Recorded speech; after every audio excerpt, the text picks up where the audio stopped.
नमस्कार, मी महारुद्र सुभाष लटके, राहणार केवळ, तालुका माडा। इथं आमच्याकडे साधारण 8 एकर जमीन आहे। त्याच्यात आपण 2007 साली एक द्राक्षाची बाग लावली होती 2.5 एकर क्षेत्रावरती। परंतु ती पहिल्या सुरुवातीच्या वेळेस आपण रासायनिक पद्धतीनेच करत होतो।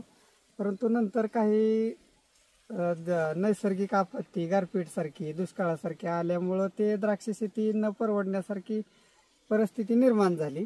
त्याच्यामुळे आम्ही कमी उत्पादन खर्चाची शेती करण्याचा निर्णय घेतला आणि तेव्हापासून आम्ही देशी गाईच्या ज्या निविष्ठा असतील किंवा सेंद्रिय शेतीच्या पद्धतीने ज्या काही शेती करण्याच्या पद्धती असतील त्या अवलंबून आज 2013 पासून आपण विषमुक्त द्राक्ष उत्पादन कसं घेता येईल ह्याच्यावरती प्रयत्न करत होतो आणि 2017 साली ते यशस्वी झाला आणि त्यावेळेसपासून आपण जो विषमुक्त 2017 पासून द्राक्षाचा माल तयार होतोय आपल्या शेतामधला, तो शेतकरी ते ग्राहक सोशल मीडियाच्या माध्यमातून आपण पोच करण्याचा प्रयत्न करतोय आणि 2017 पासून आपल्याला जे रासायनिक पद्धतीने पिकवलेले द्राक्ष असतात बाजारातील त्याच्यापेक्षा कमीत कमी 50% दर नक्कीच जास्त मिळतोय आणि रासायनिक पद्धतीच्या उत्पादनापेक्षा 1.5 पट उत्पादन आपल्याला त्या शेतातून मिळते।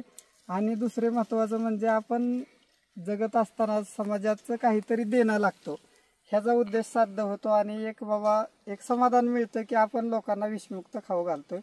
जर अशी कुणाला द्राक्षेबद्दल काही शंका किंवा मागणी करायची असेल तर माझा मोबाईल नंबर आहे 9822 96 07 55।